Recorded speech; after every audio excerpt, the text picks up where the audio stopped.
ඉතින් අද මගේ පාඩම මම පටන් ගන්න කලින් ඔයාලත් එක්ක සාකච්ඡා කරන්න ඕන. ගිය සතියේ ගිය සතිය කියන්නේ මීට දින කිහිපයකට විතර කලින් ඕගොල්ලන්ට ඔබගේ ගුරුතුමිය විසින් කාර්මික විප්ලවය කියන 11 වසරේ පළවෙනි පාඩම අන්නේ පාඩමේ කාර්මික විප්ලවය කියන අන්නේ පාඩමේ ප්‍රශ්න කිහිපයක් දීලා තිය අන්තිමටම කරපු දවසේ ප්‍රශ්න දෙකක් මතක විදිහට දීලා තියෙන්නේ මට කිව්වේ ප්‍රශ්න දෙකක් ප්‍රශ්න දෙකක් තමයි දීලා තියෙන්නේ අන්නේ ප්‍රශ්න දෙක සඳහා පිළිතුරු සාකච්ඡා කරලා අපි අපේ පාඩමට යන්න කලින්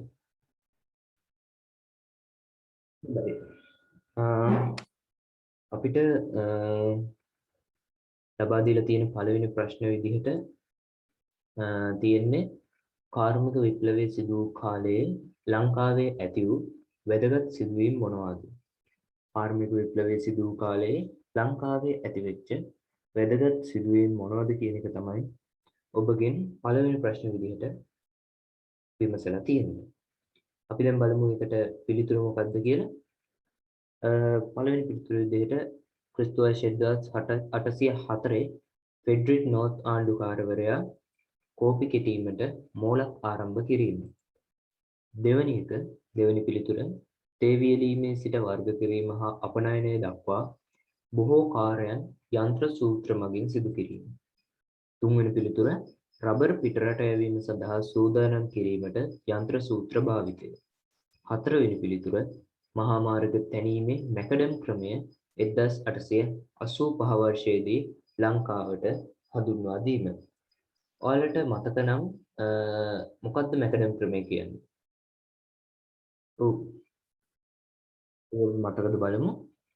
මැකඩම් ක්‍රමය කියන්නේ ලොකු ගල් හා පස් අතුරා කරන ලද ශක්තිමත් අත්තිවාරමක් මත කුඩා කළුගල් කැබලි අතුරා තලා මට්ටම් කොට මහා මාර්ග තැනවීමේ ක්‍රමය තමයි අපි මැකඩම් ක්‍රමය කියලා හඳුන්වනු ලබන්නේ.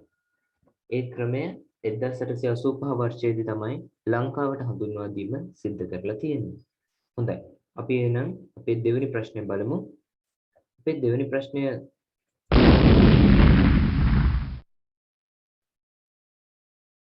ලංකාව කෙරෙහි කාර්මික විප්ලවයේ බලපෑම සිදු වූයේ ශේස්ත්‍ර දෙකක් හඳුනාගෙන ඒ පිළිබඳව කෙටියෙන් විස්තර කරන්න. මේ මෙතන යේ අකුර නැහැ.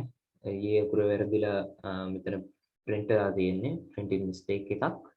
ලංකාව කෙරෙහි කාර්මික විප්ලවයේ බලපෑම සිදු වූ ශේස්ත්‍ර දෙකක් හඳුනාගෙන ඒ පිළිබඳව කෙටියෙන් විස්තර කරන්න කියන එක. හොඳයි. ඒක මම පිළිතුරු විදිහට ඒක හදාගෙන තියෙන ඡේදයක් විදිහට විස්තර කරලා තියෙන්නේ. පළවෙනි ඡේද විදිහට අරගෙන තියෙන කොටස තමයි අපිට දැන් මේ තිරේ දිස්වෙන්නේ. අපි ඒක බලමු. ශ්‍රී ලංකාවේ කාර්මික විප්ලවයේ විවිධ ශේස්ත්‍ර ඔස්සේ බලපාන ලදී. ඉන් දෙකක් නම් ප්‍රවාහන හා sannivedana යන ශේස්ත්‍ර දෙක දත හැකිය. හොඳයි. ඒ ශේස්ත්‍ර බොහොමයක් අපිට සඳහන් වෙනවා ලංකාවේ කෙරෙහි කාර්මික විප්ලවයේ බලපෑමත් සමගම. ටිකකින් ශේස්ත්‍ර දෙකක් විදිහට සඳහන් කරලා තියෙන්නේ ප්‍රවාහනය හා sannivedana කියන ශේස්ත්‍ර දෙක. හොඳයි. ප්‍රවාහන ශේස්ත්‍රය ගත්තාම ඊළඟ ඡේදය තමයි මේක. ප්‍රවාහන ශේස්ත්‍රය ගත් විට වතුකරයේ නිෂ්පාදන කොළඹ නගරය කරා රැගෙන යාමටත් වරායට හා වතුකරයේ අවශ්‍යතා සැපයීමට ප්‍රවාහනය දියුණු කළ යුතුව තිබිණි. ප්‍රවාහන ඒ කියන්නේ ප්‍රවාහන ශේත්‍රය ගත්තාම අපිට ඒ කාලේ ප්‍රවාහනය කරන්න විවිධ දැන් අපි කරත්ත මගින් තමයි ඒක ප්‍රවාහනය සිදු කරලා තියෙන්නේ අතීතයේදී. ඒ කරත්ත මගින් එහෙම යනකොට ඒව යන්න අපිට ප්‍රවාහනය කරන්න හොඳ මහා මාර්ග සාධන අපිට ලංකාවේ දියුණු කරන්න ඕන. ඔයගොල්ලෝ දන්නවා මහනුවර ප්‍රදේශයේ තමයි ගොඩක්ම වතු ශේත්‍රය තිබුණේ වතුකරය මහනුවර දිස්ත්‍රික්කයේ. ඉතින් මේ මහනුවර දිස්ත්‍රික්කය කියන්නේ කඳුකර පළාතක්. අන්නේ කඳුකර පළාතේ ඉඳලා අපි මේ භාණ්ඩ තේ දළු එතකොට කෝපි වගේ දේවල් ඒ නිෂ්පාදන කරන ඒ කඳුකරේ නිෂ්පාදන කරන දේවල් පහතරට ඒ කියන්නේ කොළඹ දිස්ත්‍රික්කයට කොළඹ නගරයට ඒ කියන්නේ වරායවල් වලට පිටරට ඇවිල්ලා අපනයනය කිරීම සඳහා ගෙන ඒමට සිද්ධ වුණා. අන්නේ ගෙන ඒමට සිද්ධ වෙනකොට ප්‍රවාහන ක්ෂේත්‍රය දියුණු කිරීමට අපිට සිදු වෙනවා ලංකාවේ. ඉතින් දියුණු කළ යුතු තිබෙනි. මෙතෙක් කරත්ත මගින් ප්‍රවාහනය කළත් මම කලින් කිව්වේ කරත්ත මගින් ප්‍රවාහනය කළත් එය සාර්ථක නොවූ බැවින් මහා මාර්ග හා දුම්රිය මාර්ගය ඉදි කෙරිණි. එඩ්වඩ් බාන්ස් ආණ්ඩුකාරවරයාගේ කාලයේදී මේක මතක තියාගන්න හොඳට එඩ්වඩ් බාන්ස් ආණ්ඩුකාරවරයාගේ කාලයේදී තමයි කොළඹ මහනුවර මාර්ගය ඉදි කිරීම සිදු කරේ. මොකද මොන ආණ්ඩුකාරවරයාගේ කාලයේදී කොළඹ මහනුවර මාර්ගය ඉදි කරේ? එඩ්වඩ් බාන්ස් ආණ්ඩුකාරවරයාගේ කාලයේදී. මේ නම් සහ වචන නම් සහ වසරවල් හොඳින් මතක තබා ගන්න. ඒ දේවල් පසුව කුරුණෑගල සිට මහනුවර හා දඹුල්ලේ සිට මහනුවර දක්වා මහා මාර්ග බිහි වෙලා තියෙනවා. එතකොට යකඩ පාලම් ඉදිවිලි. දුම්රිය මාර්ගය ඉදි කිරීම සඳහා හෙන්රි වෝඩ් ආණ්ඩුකාරවරයා පියවර ගන්නා ලදී. දැන් ආණ්ඩුකාරවරු දෙදෙනෙක් යටතේ එකක් මහා මාර්ග බිහි වුණා, එකක් දුම්රිය මාර්ග බිහි වුණා. දුම්රිය මාර්ග බිහි වුණේ හෙන්රි වෝඩ් ආණ්ඩුකාරවරයා යටතේ. මහා මාර්ග බිහි වුණේ කොළඹ සිට මහනුවර මාර්ගයේදී දඹුල්ලේ සිට මහනුවර මාර්ගයේ ඉදි වුණා. මේ විදිහට එඩ්වඩ් බාන්ස් ආණ්ඩුකාරවරයාගේ කාලේදී මහා මාර්ග ඉදි කෙරුණා. ඒ කොළඹ ඉඳන් මහනුවර වෙනකම්. ඊට පස්සේ 1885 දී කොළඹ සිට මහනුවර දක්වා දුම්රිය මාර්ගය ඉදි කිරීමේ කටයුතු ආරම්භ වෙලා තියෙනවා 1885 දී. 1867 අගෝස්තු මාසයේ ප්‍රථම වතාවට පළවෙනි පාරට කොළඹ ඉඳන් මහනුවරට දුම්රියක් ධාවනය කෙරිණි. පසුව 1871 දී පේරාදෙණියේ සිට නාවලපිටිය දක්වාත් 1899 දී බණ්ඩාරවිල දක්වාත් දුම්රිය මාර්ග දීර්ඝ කිරීම සිදු වෙලා තියෙනවා. හොඳයි. ඊළඟ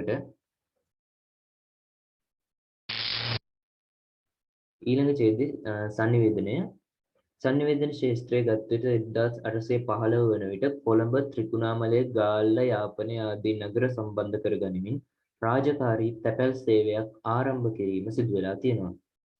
ගාල්ල දිස්ත්‍රික්කයේ ත්‍රිකුණාමලය කොළඹ යාපනය වගේ දිස්ත්‍රික්කවලත් රාජකාරී තැපැල් සේවයක් ආරම්භ කරලා තියෙනවා 1815 වෙනකොට.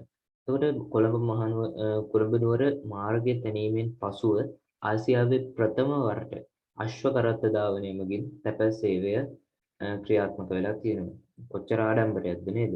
කොළඹ මහනුවර මාර්ගය ඉදි කරන් පස්සේ ආසියාවේ පළවෙනි පාරටම අශ්ව කරත්ත මගින් තැපැල් සේවයක් කරලා තියෙන්නේ ලංකාවේ. හොඳයි. ශ්‍රී ලංකාවේ ප්‍රථම තැපැල් මුද්‍රණය 1957 දී නිකුත් කිරීම සිදු කරලා තියෙනවා. 1903 වර්ෂයේදී විවිධ ස්ථානවල තැපැල් කාර්යාල 34ක් පිහිටුවා ගෙන තියෙනවා. ටෙලිග්‍රාෆ් සේවය 1958 වර්ෂයේදී ආරම්භ වෙලා තියෙනවා. ටෙලිග්‍රෑම් නෙමෙයි ටෙලිග්‍රාෆ්. මතක තියාගන්න ආරම්භ කරපු වර්ෂ සහ ඒ ආණ්ඩුකාරවරුන් මූලිකත්වයේ දරු ආණ්ඩුකාරවරුන් තරයේ මතක තබා ගත යුතුයි. හොඳයි එහෙනම් අපි පිළිතුරු සාකච්ඡා කරා ගිය සතියේ අපිට ගුරුතුමිය විසින් ලබා දුන්න පිළිතුරු ප්‍රශ්න සඳහා පිළිතුරු අපි විසින් සාකච්ඡා කරලා ඉන්නේ. හොඳයි අද දෙවැනි පාඩම ශ්‍රී ලංකාවේ බ්‍රිතාන්‍ය බලය පිහිටුවීම කියන දෙවැනි පාඩම ඔබේ 11 වසරේ දෙවැනි පාඩම තමයි අපි සාකච්ඡා කරන්නේ. එහෙනම් මගේ පාඩම වෙන්නේ මෙන්න මේ පාඩම. ශ්‍රී ලංකාවේ බ්‍රිතාන්‍ය බලය පිහිටුවීම කියන පාඩම. හොඳයි. මුලින්ම මතක කෙනෙක් මැසේජ් එකක් දාන්න බලන්න. ආසියාවට මුලින්ම පැමිණියේ කවුද? කවුද කියලා කියන්න බලන්න. ඔව්. ආසියාවට මුලින්ම පැමිණියේ පෘතුගීසීන්. පෘතුගීසීන් තමයි ආසියාවට පැමිණියේ. පෘතුගීසීන් ආවා ඊට පස්සේ ලන්දේසීන් ආවා ඊට පස්සේ තමයි ඉංග්‍රීසීන් ආවේ. අපි 10 වසරේදී කතා කරලා තියෙනවා පෘතුගීසීන් සහ ලන්දේසීන් ලංකාවේ මුහුදුබඩ ප්‍රදේශවල බලය පිහිටුවාගෙන ඉඳපු ආකාරය පිළිබඳව අපි 10 ශ්‍රේණියේදී කතා කරලා තියෙනවා.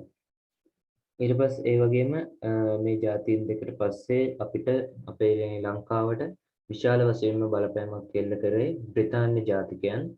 බ්‍රිතාන්‍ය ජාතිකයන් යුරෝපා ජාතිකයන් කියනවා මේ තුන්ගොල්ලටම කියන්නේ යුරෝපා ජාතිය තමයි බ්‍රිතාන්‍ය. යුරෝපා ජාතිය තමයි බ්‍රිතාන්‍ය. මේ කියන්නේ එතකොට මොවුන් කතා කරේ ඉංග්‍රීසි භාෂාව. අන්න ඉංග්‍රීසි භාෂාව කතා කිරීම හේතුවෙන් මොවුන් සියලුම දෙනාම පොදුවේ ඉංග්‍රීසියෙන් කියලා හඳුන්වා ගන්න තියෙනවා. ඉතින් මුලින්ම මේ පාඩම පිළිබඳව යම් මේ පාඩමේ සඳහන් වෙන්නේ මොනවද?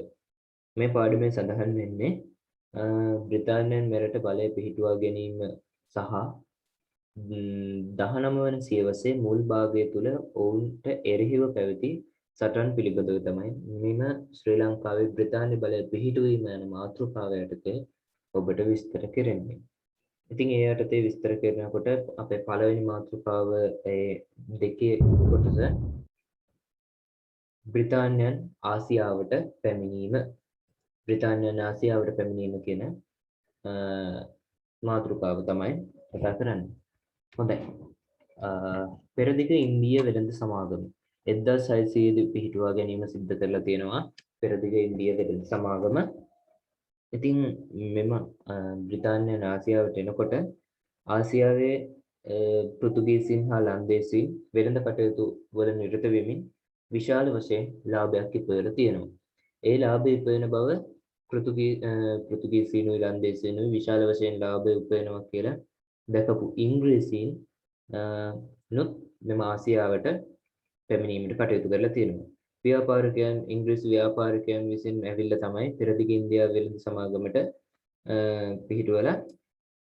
පිහිටවපු පෙරදිග ඉන්දියාව වෙළඳ සමාගම වෙළඳ කටයුතු වල නියැලෙන්න නම් බ්‍රිතාන්‍යයේ රැජිනගේ අවසරය තියෙනවා. කවුද බ්‍රිතාන්‍යයේ රැජින? පළමු වන එලිසබෙත් රැජින. පෙරදිග ඉන්දියාව වෙළඳ සමාගමට බ්‍රිතාන්‍යයේ පළමු වන එලිසබෙත් රැජින විසින් රාජකීය අවසර පත්‍රය ලබා දෙන්න ඕන වෙළඳ කටයුතු වල නිරත වෙන්න.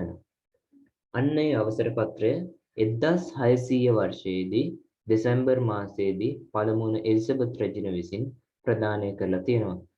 මේ වසරවල් මාස නම් ගම් හොඳින් මතක තබා ගත යුතුයි. අපට විභාග වලට කෙටි ප්‍රශ්න යොමු කරන තැන් වෙන්න පුළුවන් මේවා. 1600 වර්ෂයේ දෙසැම්බර් මාසයේ එලිසබෙත් රැජින විසින් අවසර පත්‍රය ලබා දීලා තියෙනවා. ඊට පස්සේ ඒ අවසර පත්‍රය ප්‍රදාන කිරීමෙන් අනතුරුව පළමු වන නැව් කණ්ඩායමක් සුමාත්‍රා දූපත් ප්‍රදේශයට ගිහිල්ලා වෙළඳ කටයුතු කරලා තියෙනවා. වෙළඳ සමාගමේ පළමු වන නැව් කණ්ඩායම තමයි සුමාත්‍රා දූපත් ප්‍රදේශයට ගිහිල්ලා එහි වෙළඳ කටයුතු සිද්ධ කරලා තියෙන්නේ. ඉතින් ඊට පස්සේ විලියම් හෝකින්ස් කියන යටතේ තවත් නැව් කණ්ඩායමක් ඉන්දියාවට යැවීමට පැමිණිලා ඉන්දියාවේ මූගල් අධිරාජ්‍යය වෙච්ච ඒ කාලේ ඉන්දියාවේ මූගල් අධිරාජ්‍යය වෙච්ච ජහන්ගීර් සමග වෙළඳ කටයුතු පිළිබඳව සාකච්ඡා පැවැත්වීමක් සිදු කරලා තියෙනවා. ඊට පස්සේ ඉංග්‍රීසීන් ආසියාවට පැමිණිලා මුල් කාලේ අග්නිදිග ආසියාතික ප්‍රදේශයේ තම වෙළඳ සබඳතා තර කර ගැනීමට උත්සාහ කරලා තියෙනවා. ඒ කියන්නේ පෘතුගීසීන් ලන්දේසීන් මේ සමයේ ආසියාවේ අග්නිදිග ආසියාවේ වෙළඳ කටයුතු වල නිරත වීමේ කටයුතු සිදු කරලා තියෙනවා. ඒ අතරේ ඉංග්‍රීසීන් අග්නිදිග ආසියාවට ඇවිල්ලා තමන්ගේ වෙළඳ සම්බන්ධතා තර කර ගැනීමට වැඩි කර ගැනීමට උත්සාහ කරලා තියෙනවා. ඉතින් එතකොට ගැටුම් තුන් ගොල්ලක් අතර සිදු වෙනවා. කවුද තුන් ගොල්ල? පෘතුගීසීන්, ලන්දේසීන් සහ ඉංග්‍රීසීන් යන ජාතීන් යුරෝපා ජාතීන් තමයි මේ තුන් ගොල්ලෝ. මේ තුන් ගොල්ලෝ අතර ගැටුම් ඇති වෙලා තියෙනවා.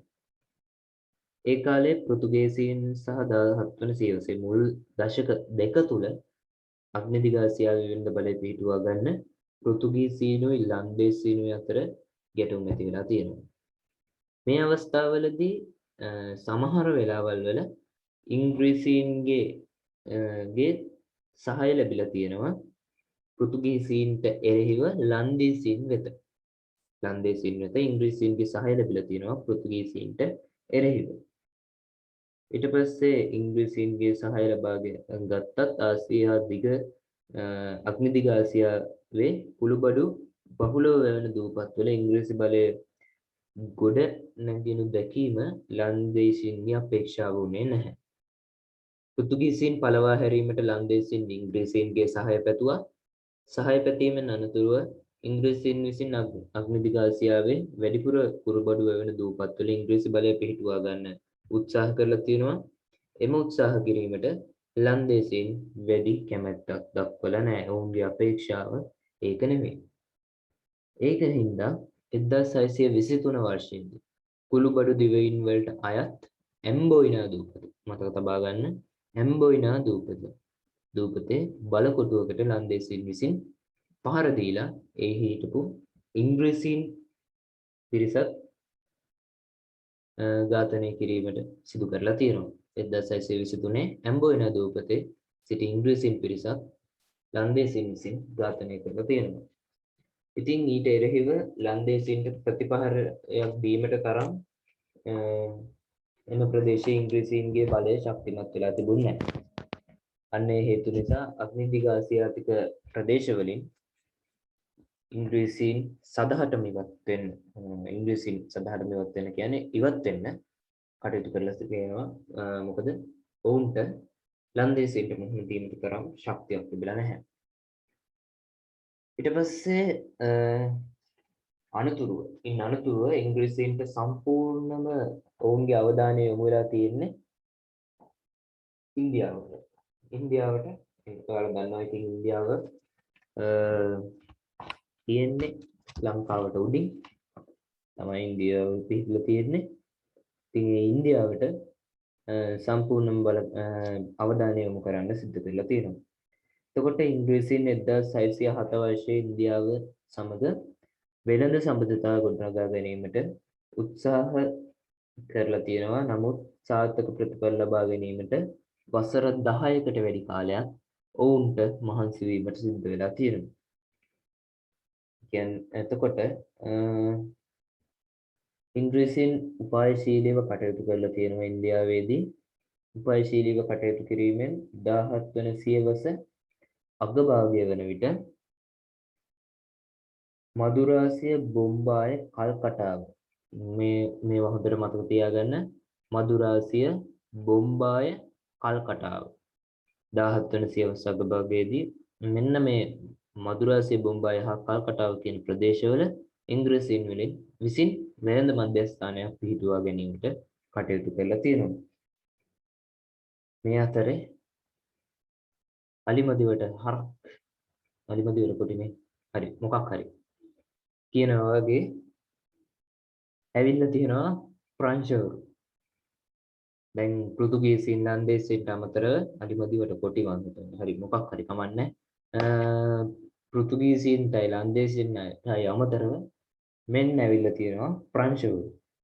1664 දී ප්‍රංශවරුන් ඉන්දියාවට ඇවිල්ලා පොන්ඩිචේරි, කල්කටා, චන්ද්‍රනගර කියන ප්‍රදේශවල වෙළඳ මධ්‍යස්ථාන පිහිටුවා ගැනීමට කටයුතු කරලා තියෙනවා. දැන් ඉතින් අහන්නත් දෙයක්ද? ගැටුම් ඇති වෙනවනේ අනිවාර්යයෙන්. ඉතින් මේ දෙගොල්ලෝ අතර ලන්දේසීන්ට අමතරව දැන් ප්‍රංශවරුත් ඇවිල්ලා තියෙන්නේ. වෙළඳ තරගයක නියැලවීමට සිද්ධ වෙලා තියෙනවා ඉංග්‍රීසීන්ට. 18 වන සතවර්ෂය වන විට ඉන්දියාවේ ස්වකීය බලය ගොඩනගා ගැනීම සම්බන්ධයෙන් ඉංග්‍රීසීනුයි ප්‍රංශවරුයි අතර දේශපාලන ගැටුමක් ආරම්භ වෙලා තියෙනවා. කතා කරන්න දෙයක් නැහැනේ. පෘතුගීසීන්, ලන්දේසීන්, ඉංග්‍රීසි කියලා තුන්ගොල්ලම අතර ඇති වුණා. මේ අතර ඉතින් ප්‍රංශවරුත් ආවම තවත් වැඩි වෙලා එක දෙක වෙලා සටන් දේශපාලන ගැටුම් ඇති වෙලා තියෙනවා. ඉතින් ඕගොල්ලන්ට දැන් මේ තිරේ දිස් වෙන්නේ පෙරදිග ඉන්දියා වෙළඳ සමාගමේ ලාංඡනය. වෙස්ට් ඉන්ඩියන් කම්පැනි එකේ ලාංඡනය තමයි ඔබට දැන් මේ දිස් වෙන්නේ. ඉතින් ඊළඟ එක මේ ඉන්නේ අපි අර කතා කරේ ජහන්ගීර් රජතුමා ඉන්දියාවේ මූගල් රජරාජ්‍ය විලියම් හෝග්ස් යටතේ නැවකන්දෑමක් ඉන්දියාවට යනකොට ඉන්දියාවේ හිටියේ මූගල් අධිරාජ්‍ය ජහන්ගීර් අන්න එතුමා නම් තමයි මේ දැන් ඔබට තිරේදී තියෙන්නේ. හොඳයි. මේ තියෙන්නේ ඔබට පේනවා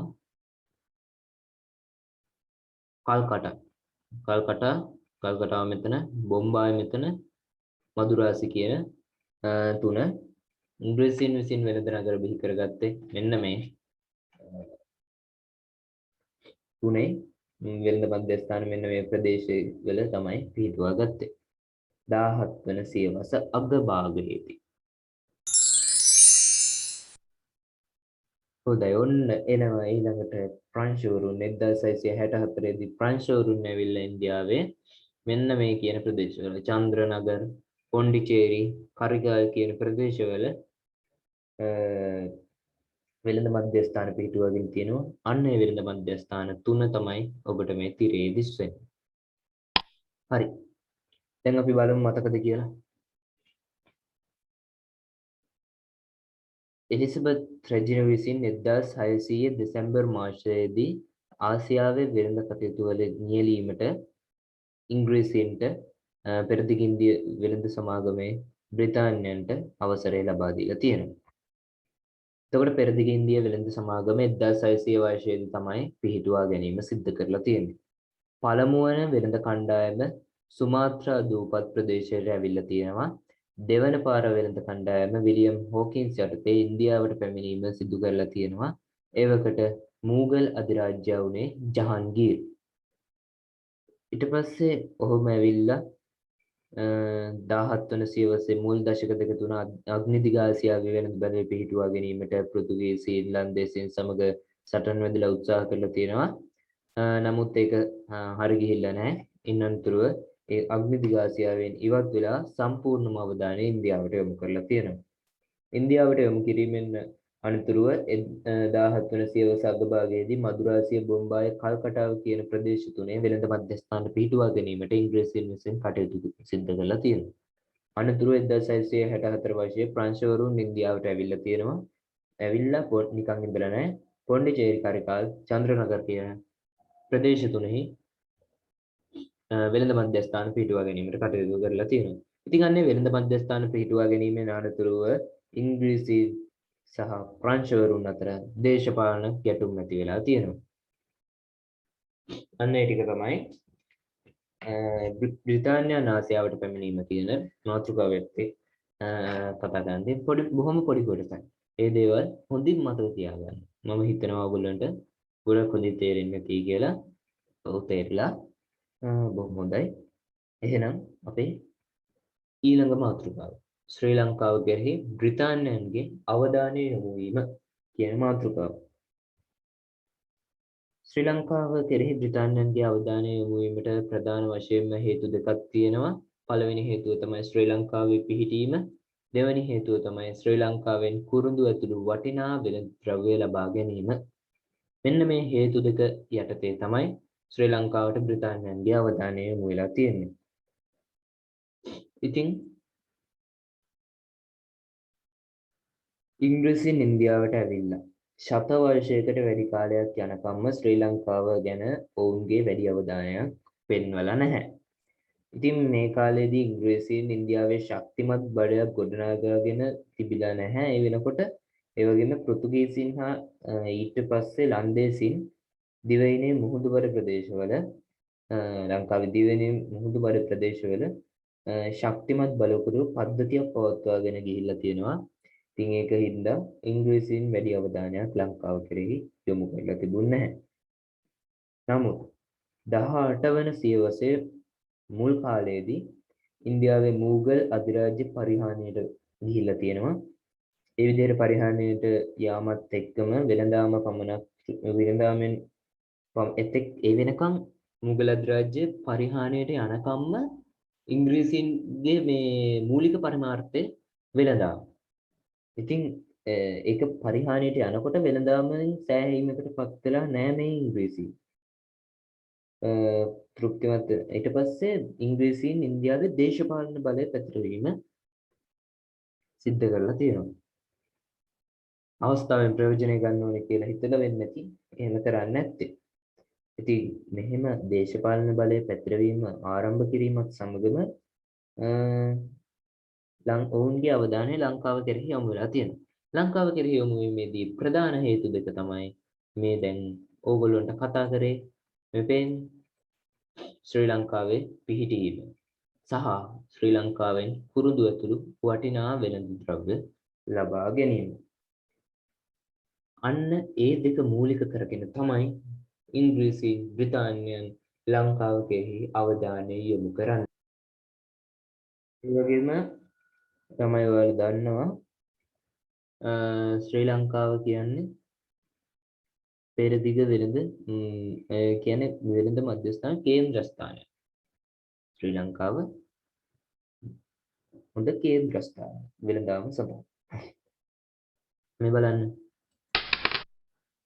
ඔයාලට පේනවා මේ මෙතන වැනීසිය හරහා මේ ගොඩබිම් නිල් පාටින් පෙන්වන්නේ ගොඩබිම හරහා තිබිච්ච මාවත සේද මාවත කියලා ඔයගොල්ලෝ දන්නවා මේ මාවත වලට කියනවා.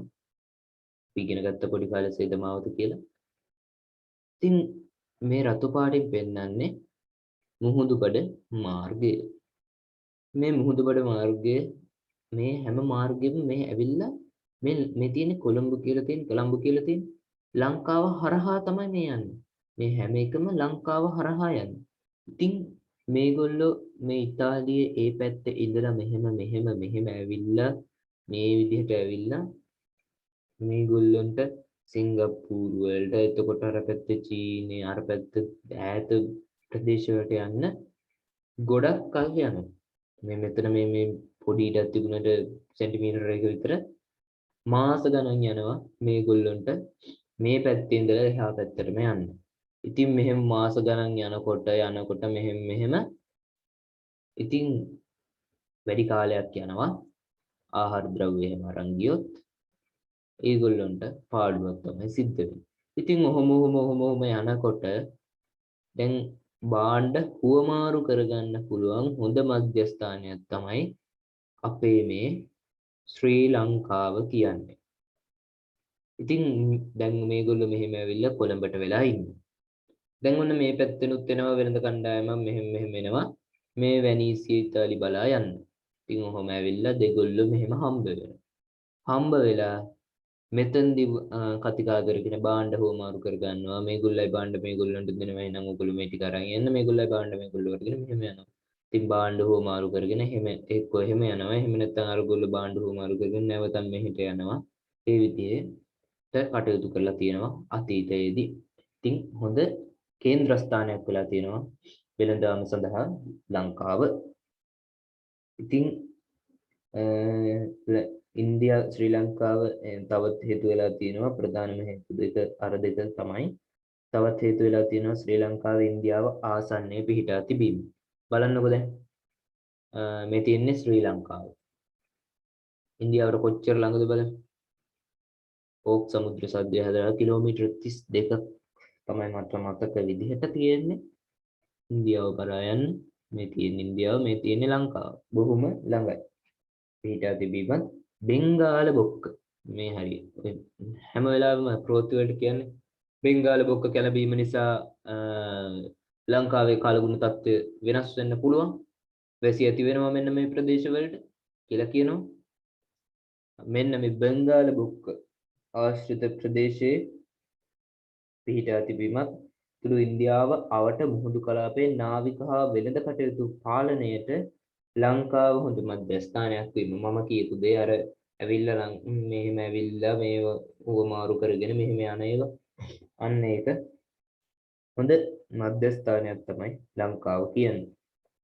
ඉතින් වෙළඳාමේ පිළිබඳව බලය පිහිටුවා ගැනීමට ප්‍රංශවරුන් අතර සහ ඉංග්‍රීසින් අතර නිරන්තරයෙන්ම සටන් ඇති වෙලා තියෙනවා. කොහෙදද මේ සටන් ඇති වෙලා තියෙන්නේ? බෙන්ගාල බොක්ක ආශ්‍රිත ප්‍රදේශයේදී ඒ කියන්නේ මුහුදේදී තමයි ඇති වෙලා තියෙන්නේ සටන්. ඉතින් මෙහෙම සටන් ඇති වෙනකොට ඉංග්‍රීසීන්ට ගොඩාක්ම අවශ්‍ය වෙලා තියෙනවා Tamanගේ නැව් රිපෙයාර් කරගන්න. අලුත් වැඩියා කරගන්න හොඳ වරායක්. ඉතින් ඔයගොල්ලෝ දන්නවා අපිට හොඳ වරායක් තියෙනවා ත්‍රිකුණාමලය දිස්ත්‍රික්කයේ ත්‍රිකුණාමලය වරාය ගෝකර්ණතිත්ත කියන වරාය තියෙනවා අපිට. අන්න ඒ වරාය පිළිබඳව අවධානය යොමු වෙලා තියෙනවා ඉංග්‍රීසීන්ට. ඉතින් අන්න ඒ හේතුවත් එක් හේතුවක් වෙන්න පුළුවන් ලංකාව කෙරෙහි අවධානය යොමු වෙච්ච. ඉතින් ඒ අලුත් වැඩියා කටයුතු සඳහා ත්‍රිකුණාමලයට වරායට තමන්ගේ ඉංග්‍රීසීන්ගේ නැව් සේන්දු කරලා අලුත් වැඩියා කරගෙන නැවත සටන් වලට යන්නට හැකියාව ඔවුන්ට තියෙනවා. හොඳයි.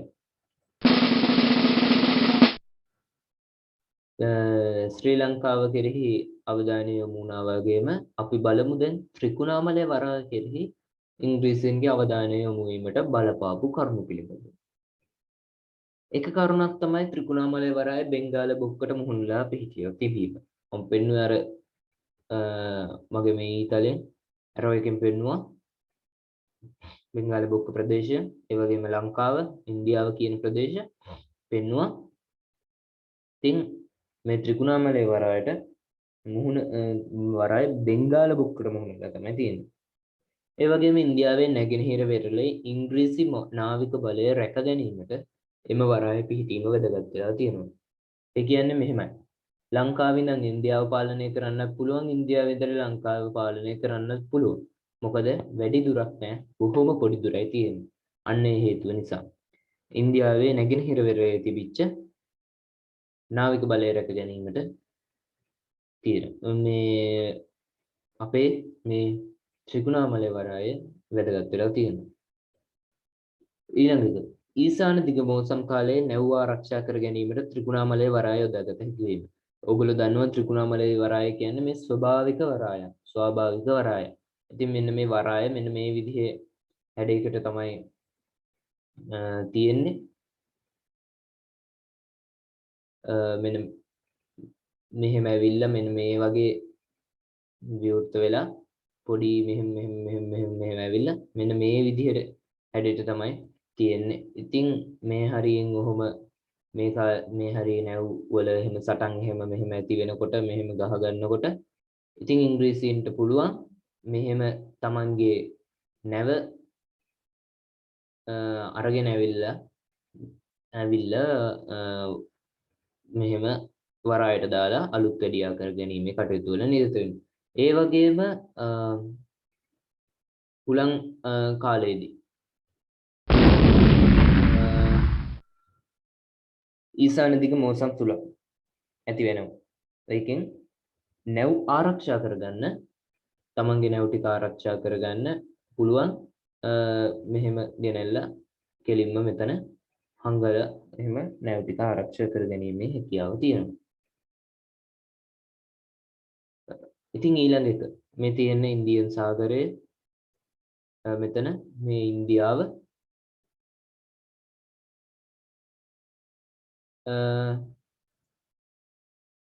ඉන්දියාව තමයි මේ තියෙන්නේ. මේ තියෙන ලංකාව ඉන්දියන් සාගරයේ මේ මෙතන ඉඳන් මෙහෙම මේ තියෙන ත්‍රිකුණාමලය වරාය පිහිටීම. මේ විදිහට තමයි ත්‍රිකුණාමලය වරාය පිහිටලා තියෙන්නේ. මේ තියෙන්නේ තවත් හොඳින් පේනවා ඇති. අපේ චන්ද්‍රිකා ඡායාරූපයක්. මේ තියෙන වරාය ත්‍රිකුණාමලය වරාය. කොන්නේශ්වරම් කෝවිල එක්ක මේ කෙන්කොමලි ඉක්කොරමෙරිනා වැඩකුයිම ඊට පස්සේ ඒ විදිහට තියෙනවා. ඉතින් ඉන්දියාවේ ආරක්ෂාවට මෙන්ම ඉන්දියාවේ සාගරයේ නාවික කටයුතු මෙහෙයවීමටත් හොඳ මධ්‍යස්ථානයක් වෙලා තියෙනවා කියලා මම කිව්වා ත්‍රිකුණාමලය. ඒ වගේම ප්‍රංශවරුන් අතරපත් වුවොත් එය Tamanට ඉතා අවාසිදායක බව දැනගෙන හිටපු ඉංග්‍රීසීන් ඉතා ඉක්මනින් ත්‍රිකුණාමලය වරාය අල්ලගෙන තියෙනවා. ඉතින් භූගෝලීය ලංකාවේ භූගෝලීය පිහිටීමේ වැදගත්කම් හා ත්‍රිකුණාමලයේ විශේෂ වැදගත්කම් ඉංග්‍රීසීන් මෙරටට යොමු වීම කෙරෙහි විශේෂ අවධානය යොමු වෙලා තියෙනවා. ඒ වගේම තවත් දෙයක් තමයි ශ්‍රී ලංකාව කියන්නේ ඉතාමත් හොඳ කුළුබඩු තියෙන රටක්.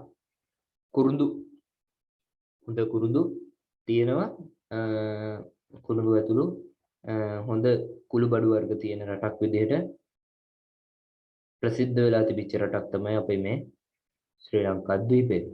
ඉතින් මේ යුරෝපීය වෙළඳපොලේ ඉහළ ඉල්ලුමක් තිබූ ස්තරම් වර්ගයේ කුරුඳු නිෂ්පාදනය කෙරෙන රටක් තමයි ලංකාව. ලන්දේසීන් විසින් කුරුඳු නිෂ්පාදනයේ විශාල ලාභ ඉපැයීමක් සිද්ධ කරා ලංකාවෙන්. ඒ නිසාම ඒක ඉංග්‍රීසියෙන් දැනගෙන හිටියා. මේ නිසාම කුරුඳු වෙළඳාමේ ඒකාධිකාරී බලය හැමෝමත් එක්ක බෙදා ගන්න නෙමෙයි Tamanගේ පාලනය යටතට ගන්න ඉංග්‍රීසීන්ට අවශ්‍ය වෙලා තියෙනවා. මීට අමතරව කුරුඳු වලට අමතරව ගම්මිරිස් එනසාල් කරාඹු නැටි මුතුමැණික් ඇද්දත් ඉහළ මිලකට අලෙවි කරලා තියෙනවා ලංකාවේ මේ වෙළඳ ද්‍රව්‍ය.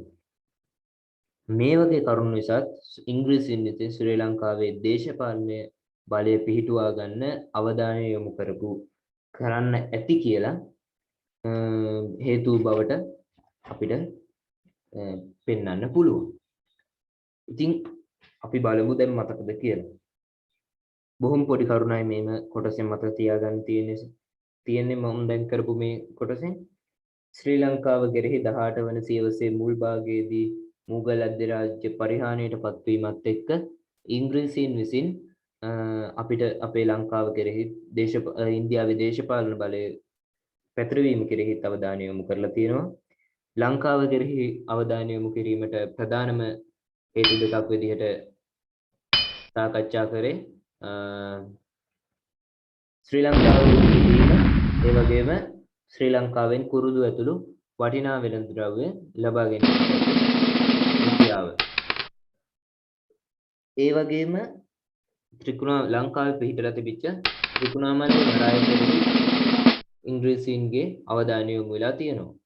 ඉතින් එක හේතුවක් තමයි ත්‍රිකුණාමලයේ වරාය බෙන්ගාල බොක්කට මුහුණලා පිහිටීම. ඉන්දියාවේ නැගෙනහිර වෙරළේ ඉංග්‍රීසි නාවික බලය රැක ගැනීමට එම වරාය පිහිටීම වැදගත් වීම. ඊසාන දිග මෝසම් සුලං කාලයේ නැව් ආරක්ෂා කර ගැනීමට ත්‍රිකුණාමල වරාය යොදාගත හැකි වීම. කරුණු නිසා ත්‍රිකුණාමල ලංකාව කෙරෙහි අවධානය යොමු වෙලා තියෙනවා. ඒ වගේම ලංකාවේ තිබිච්ච කුරුඳු තමයි ස්තරම්ම කුරුඳු, හොඳම කුරුඳු කියලා යුරෝපා ජාතීන් අතර වෙළඳාමේ හොඳට ප්‍රසිද්ධියක් උසුලපු රටක් විදිහට ලංකාව ගෙනෙනවා. ඊට අමතරව ගම්මිරිස් සෙනසාල් කරාඹු නැටි මුතුමැණික් ඇද්දත් ආදිය හේතුවෙන් ලංකාවේ දේශපාලන බලය පිහිටුවා ගැනීමට ඉංග්‍රීසීන් විසින් කටයුතු සිද්ධ කරලා තියෙනවා. ඊට පස්සේ මෙහෙම වුණාම ඉංග්‍රීසීන්ුයි උඩරට රාජ්‍යය අතර දූත සම්බන්ධතා ඇති කර ගැනීමට අත්‍යවශ්‍ය වෙනවා ලංකාවේ අපේ ලංකාව ඔවුන් යටත් කර ගැනීමට වෙළඳාම් කිරීමට නම් අපේ උඩරට රජතුමා සමග සාකච්ඡා කරලා සම්බන්ධතා ඇති කරගෙන කටයුතු කරන්න ඕන. නැත්තම් ලෙඩේ.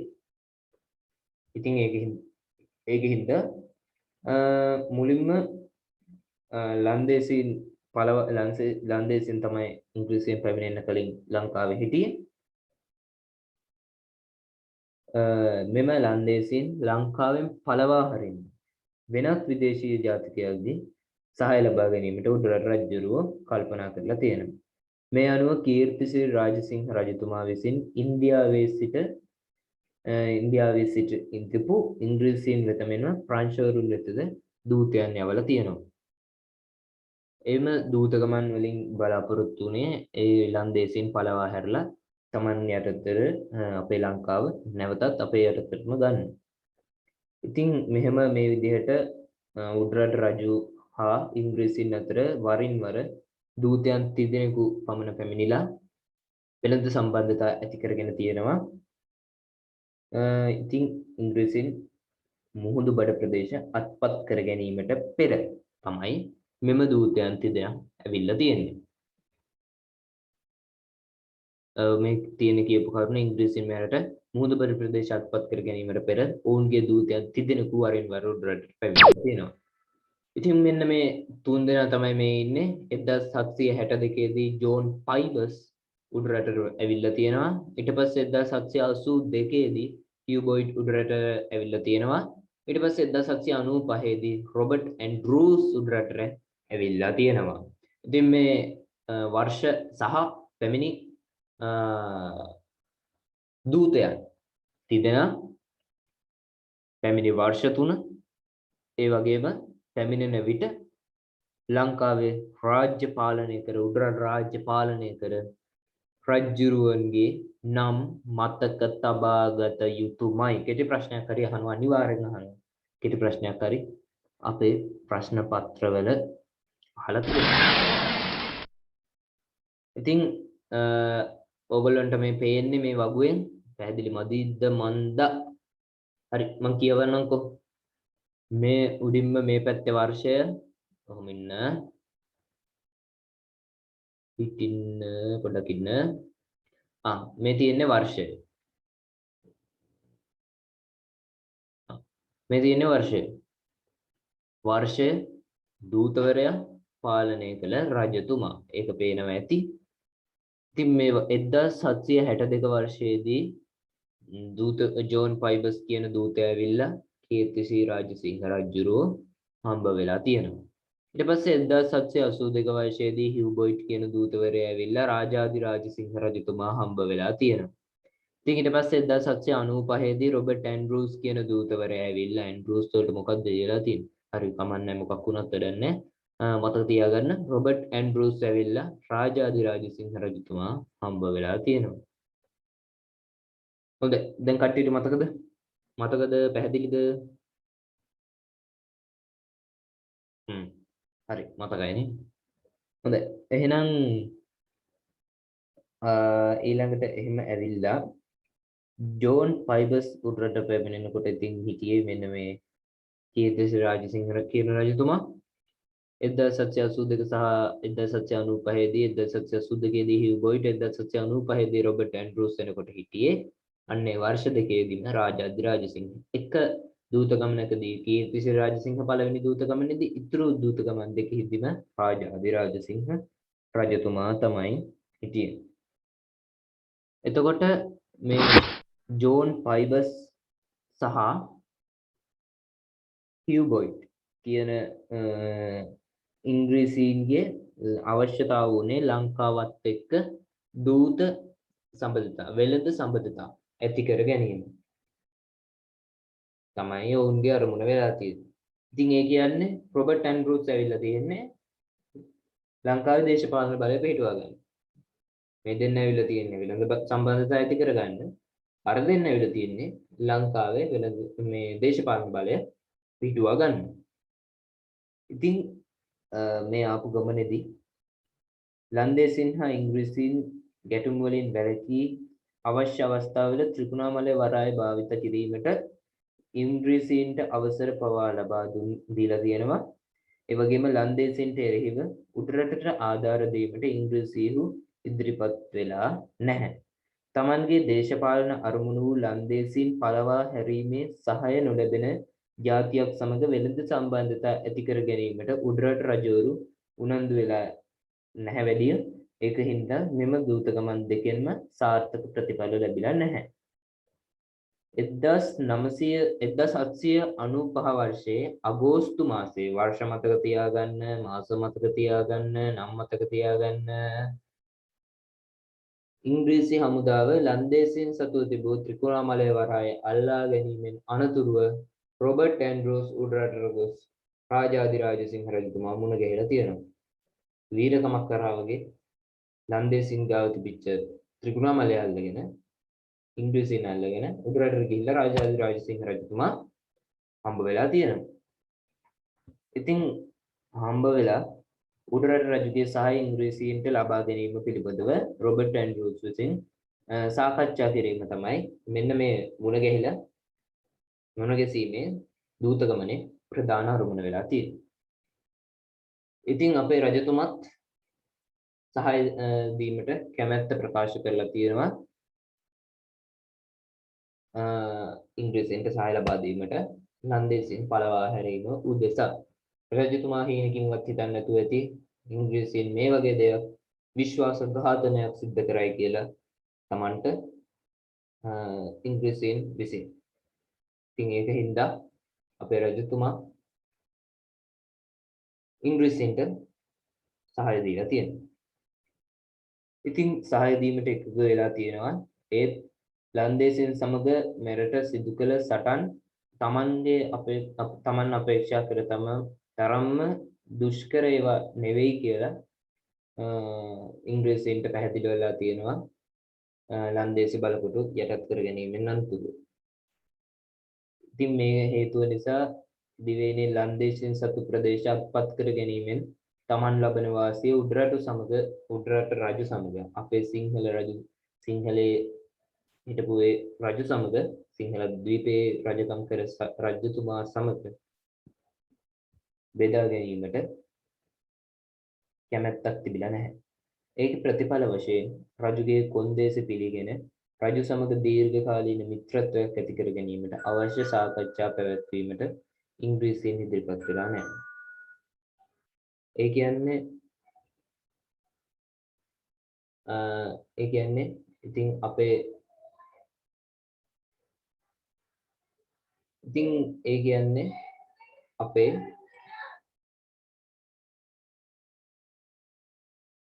අනේ ඉතින් අපේ රජතුමාගේ බලාපොරොත්තු ඉෂ්ට වුණේ නැහැ. රජතුමා හිතන්නේ නැත්තේ යටත් කරගත්තයින් පස්සේ ඉංග්‍රීසියෙන් විසින් අපිට ඒ දේවල් දීලා ඉංග්‍රීසියෙන් යාවි කියලා. නමුත් සිද්ධ වුණේ වෙන දෙයක්. දේශපාලනය අපේ රටේ අල්ලගන්න කටයුතු කරා ඉංග්‍රීසියෙන් විසින්. හොඳයි. ඉතින් බලමු අපි දැන් අපේ පාඩම ශ්‍රී ලංකාවේ බ්‍රිතාන්‍ය බලය පිහිටුවීම පිළිබඳව පාඩමේ මතකද කියලා මම මුලින්ම කෙටින් ටටක් ගාලා විස්තර කරන්න එන්නම් සම්පූර්ණ පාඩමම. හරි. 1600 වර්ෂයේදී බ්‍රිතාන්‍යයන් නැගී ආසියාවට පැමිණීම ගත්තම පෙරදිග ඉන්දිය වෙළඳ සමාගම 1600 වර්ෂයේදී පිහිටුවාගෙන තියෙනවා. ඊට පස්සේ පළමුව වන එලිසබෙත් රජින විසින් ආසියාවේ වෙළඳ කටයුතු වල යෙදීමට අවසරය ලබා දීම රාජකීය බලපත්‍රය ලබා දීලා තියෙනවා 1600 දෙසැම්බර් මාසයේදී. ඊට පස්සේ පළමුවෙනි නැව් කණ්ඩායම සුමාත්‍රා දූපත් ප්‍රදේශයට ගිහිල්ලා එහි වෙළඳ කටයුතු ආරම්භ කරලා තියෙනවා. වෙළඳ සමාගමේ පළවෙනි නැව් කණ්ඩායම. ඊට පස්සේ විලියම් හෝකින්ස් කියන ඔහු යටතේ නැව් කණ්ඩායමක් ඉන්දියාවට ගිහිල්ලා ඉන්දියාවේ මුගල් අධිරාජයා ජහන්ගීර් සමග වෙළඳ කටයුතු පිළිබඳව සාකච්ඡා පවත්වලා තියෙනවා. ඊට පස්සේ ඉංග්‍රීසින් ආසියාවට පැමිණි මුල් කාලෙදී ආධුනික ආසියාතික ප්‍රදේශයේ තම බලය වෙළඳ සම්බන්ධතා තර කර ගැනීමට උත්සාහ කළත් ඒක කර ගැනීමට හම්බ වෙලා නැහැ. 1623 දී කුළුබඩු දිවයින් වලට අයත් ඇම්බෝයිනා දූපතේ බලකොටුවකට පහර දීලා ඉංග්‍රීසීන් පිරිසක් ඝාතනය කරලා ලන්දේසින් විසින් ඉංග්‍රීසින්ව පළවා හරිනවා. ඊට පස්සේ සම්පූර්ණම අවධානය ඉංග්‍රීසින් ඉන්දියාව කෙරෙහි යොමු කරනවා. ඉංග්‍රීසින් 1607 වර්ෂයේ ඉන්දියාව සමග වෙළඳ සම්බන්ධතා ගොඩනගී ගැනීමට උත්සාහ කරා සාර්ථක ප්‍රතිඵල ලබා ගැනීමට වසර 10කට වැඩි කාලයක් ගත වෙනවා. හොඳ දේවල් පස්සටනේ නේද? ඊට පස්සේ 17 වෙනි සියවසක භාගයේදී මදුරාසිය බොම්බාය හා කල්කටාව කියන ප්‍රදේශ තුනේ වෙළඳ මධ්‍යස්ථාන පිහිටුවා ගැනීමට කටයුතු කරලා තියෙනවා. ඒව මතක තියාගන්න සිතියම බලා ගන්න. 1664 වර්ෂයේදී ප්‍රංශවරුන් ඉන්දියාවට ඇවිල්ලා පොන්ඩිචේරි කල්කාල් චන්ද්‍රනගර කියන ප්‍රදේශවල වෙළඳ මධ්‍යස්ථාන පිහිටුවාගෙන තියෙනවා. අන්නේ ප්‍රදේශ හොඳින් මතක තියාගන්න. ඒ වගේම සිතියම් පොතේ පොඩ්ඩක් ප්‍රදේශ පිටවෘත්තව බලා ගන්න. ඉතින් මෙවුන් දෙගොල්ලෝ අතර ඇති වෙලා තියෙන සටන් ඉංග්‍රීසියේ ප්‍රංශවරු අතර. ඊට පස්සේ ශ්‍රී ලංකාව කෙරෙහි බ්‍රිතාන්‍යයන්ගේ අවධානය යොමු වීමට බලපෑම් දාන හේතු දෙකක් තියෙනවා. ලංකාවේ පිහිටීමයි ලංකාවේ කුරුදු ඇතුළු වටිනා වෙළඳ ද්‍රව්‍ය ලබා ගැනීමයි.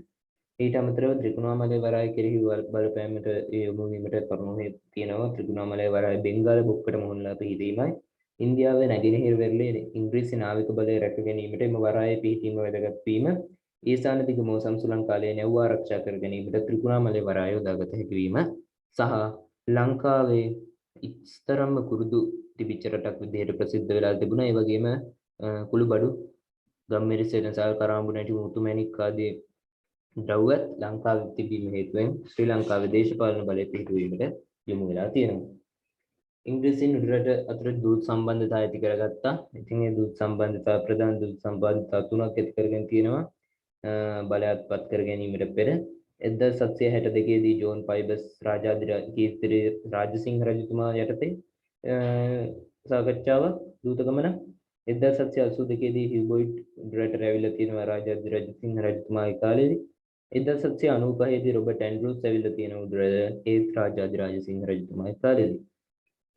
ඉතින් මෙහෙම ඇවිල්ලා 1795 අගෝස්තු මාසයේදී ඉංග්‍රීසි හමුදාව ලන්දේසියෙන් සතුව තිබූ ත්‍රිකුණාමලය වරාය අල්ලගෙන තියෙනවා. අල්ලගෙන ඊට පස්සේ රොබර්ට් ඇන්ඩ්‍රූස් ඇවිල්ලා උඩරටට රාජසිංහ රජතුමා හම්බ වෙලා තියෙනවා. ජෝන් පයිබස් සහ හියුබොයිට්ගේ ගමන්වලදී ඉංග්‍රීසීන්ට අවශ්‍ය වුණේ ලංකාව සමග වෙළඳ සම්බන්ධතා ඇති කර ගැනීමයි. නමුත් ඇන්ඩ්‍රූස් විසින් උඩරට දේශපාලන බලය ඇති කර ගැනීමට ලංකාවේ දේශපාලන ඇති කර ගැනීමට අවශ්‍ය වෙලා තියෙන බවක් අපිට පෙනී යනවා.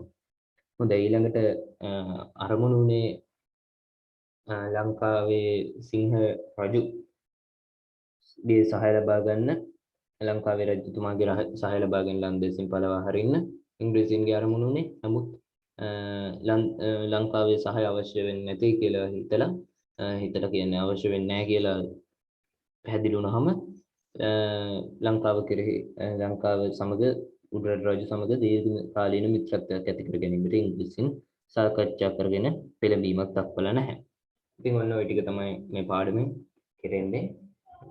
මේ පාඩමේ මේ ටික. ඉතින් අපි දැන් මෙව කරපු කොටසෙන් ප්‍රශ්න ටික ලියා ගන්න පාඩමේ මාතෘකාව දාගන්න. පළවෙනි දෙවෙනි පාඩම කියලා දාලා ලියා ගන්න පාඩමේ මාතෘකාව ශ්‍රී ලංකාවේ බ්‍රිතාන්‍ය බලය පිහිටවීම. හොඳයි. පළවෙනි ප්‍රශ්නේ ලියා ගන්න.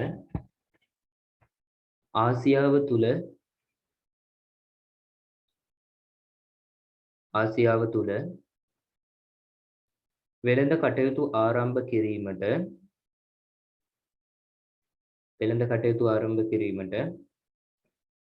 බ්‍රිතාන්‍යයන්ට රාජකීය බලපත්‍රයක් හිමි වූ වර්ෂය කුමක්ද?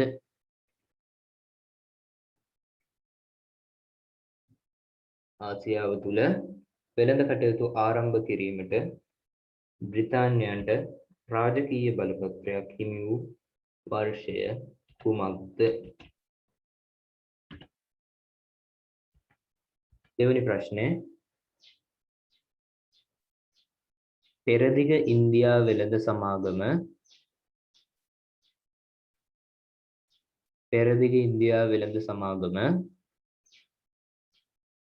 පිහිට වූයේ කවුරුන් විසින්ද?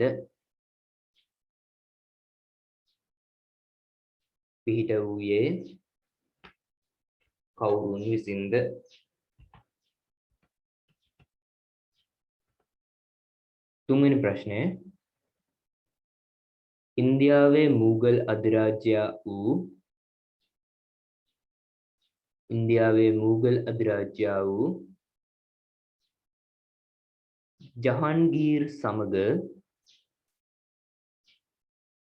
ජහන්ගීර් සමග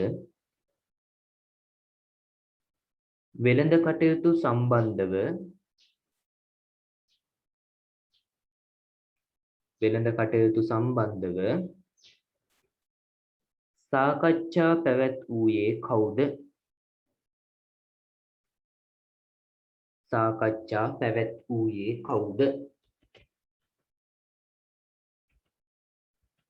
හතරවෙනි ප්‍රශ්නය 1623 වර්ෂයේදී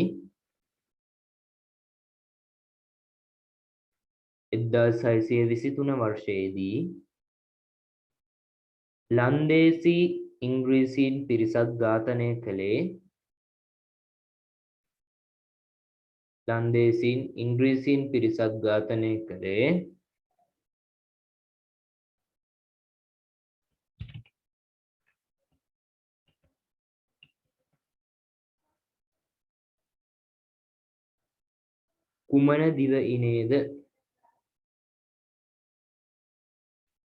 කුමන දිවයිනේද?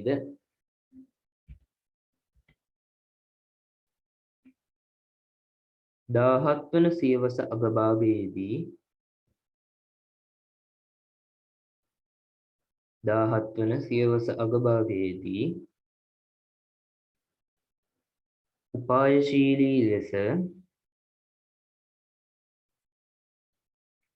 උපායශීලී ලෙස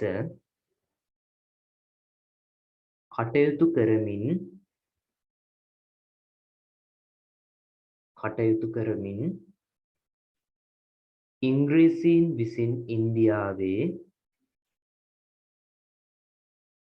ඉංග්‍රීසීන් විසින් ඉන්දියාවේ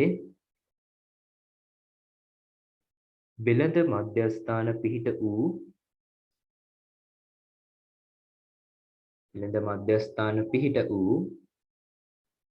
ප්‍රදේශ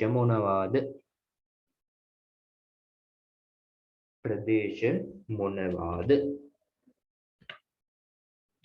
හයවෙනි ප්‍රශ්නය. ඉංග්‍රීසීහු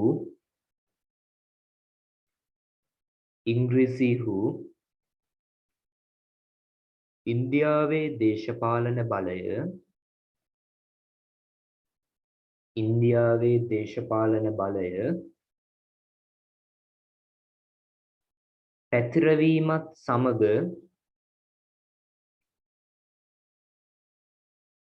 පැතිරවීමත් සමග ලංකාව කෙරෙහි අවධානය යොමු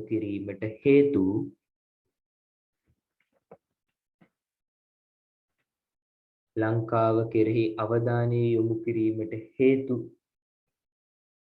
වූ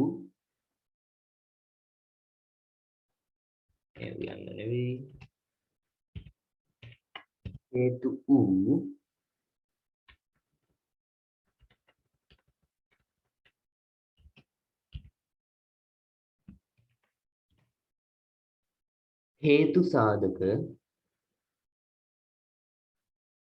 මොනවාද?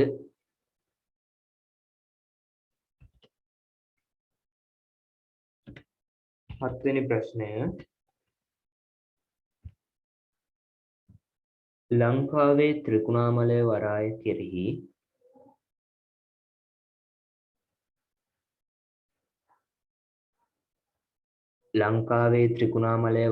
කෙරෙහි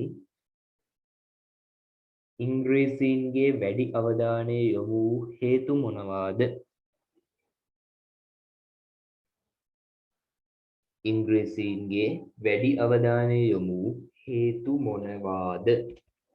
ප්‍රශ්න ටිකක් තියෙනවා. පොඩ්ඩයි නෙමෙයි මම ප්‍රශ්න දෙනකොට ටිකක් වැඩිපුර දෙනවා. ඉස් දෙනකොට මෙච්චර ප්‍රශ්න දුන්නත් දන්නේ නැහැ. 8 වෙනි ප්‍රශ්නේ ලියා ගන්න. අන්න ඒකත් ලියවුණු.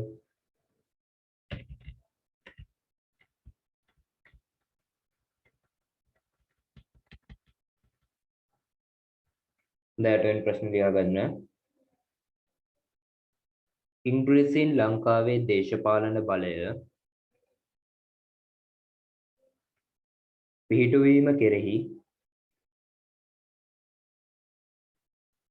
යොමු වූයේ ඇයි?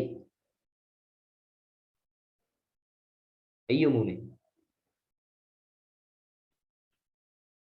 හොඳයි. එහෙනම් මෙන්න මේ ප්‍රශ්න ටිකට පිළිතුරු සපයාගෙන පොඩ්ඩයි ඉන්න.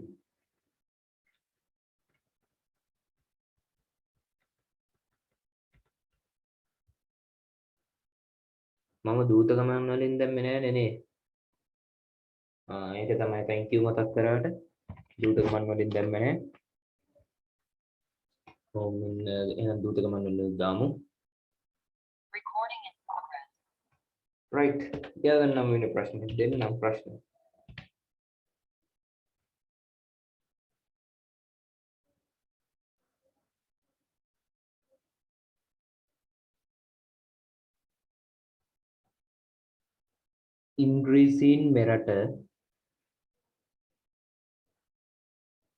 ඉංග්‍රීසීන් මෙරට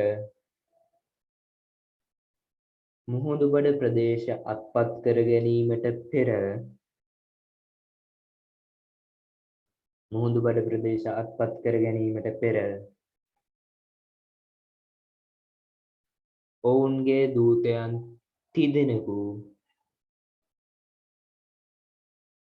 ඔවුන්ගේ දූතයන් තිදෙනෙකු වරින් වර උඩ රටට පැමිණ තිබේ. වරින් වර උඩ රටට පැමිණ තිබේ. එම දූතයන් පැමිණි වර්ෂය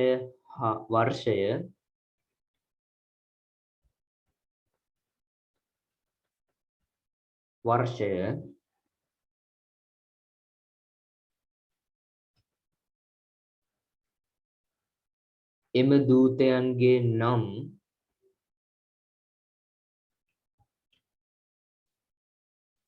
හා එම දූතයන් පැමිණෙන විට උඩරට රාජ්‍ය කරනු ලැබූ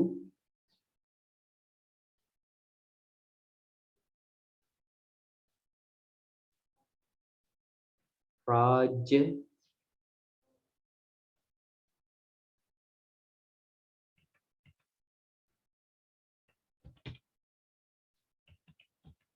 පාලනය කරනු ලැබූ කියලා එක.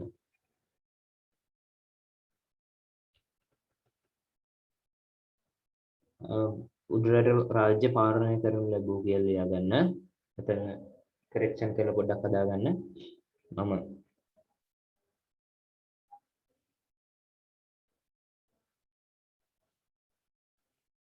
රජුගේ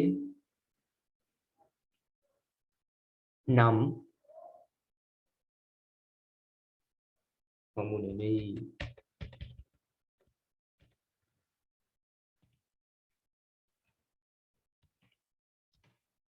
පිළිවෙලින් සඳහන් කරන්න.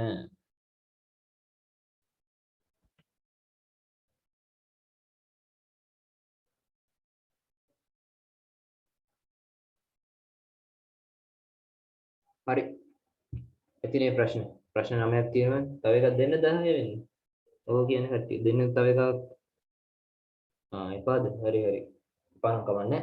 මේ හරි. ඔය ප්‍රශ්න 9ට පිළිතුරු සපයගෙන එහෙනම් ඊළඟට තියෙන දවසට ඊළඟට පිට එක්ක තවත් දවසක අපි හම්බ වෙමු. එහෙනම් එතකම් පරිස්සමින් ගෙවල් වලට වෙලා ඉන්න. රට ඇරියනේ. ඇරියට කමන්නේ. වැඩි හිට මෙහෙට යන්න එපා. ගෙවල් වලට වෙලා ඉන්න. වැඩ ටික කරගෙන පාඩම් කරන්න. ඒ වගේම මේ මම අද ඔය කියපු මේ පාඩම ටිකක් දිගයි පාඩම. පළවෙනි පාඩම වගේ නෙමෙයි. පාඩම ටිකක් දිගයි. වර්ෂ වකවා අනුනම්කම් රට තොටවල් මතක තියාගන්න දේවල් ගොඩක් වැඩි. ඒ දේවල් මතක තියාගන්න. ඒ දේවල් මතක තියාගෙන එහෙනම් වැඩ ටික කරගන්න. ආයුබෝවන් එහෙනම් සියලුම දෙනාටම හොඳයි ආයුබෝවන්. හරි තෙරුවන් සරණයි ආයුබෝවන්. Recording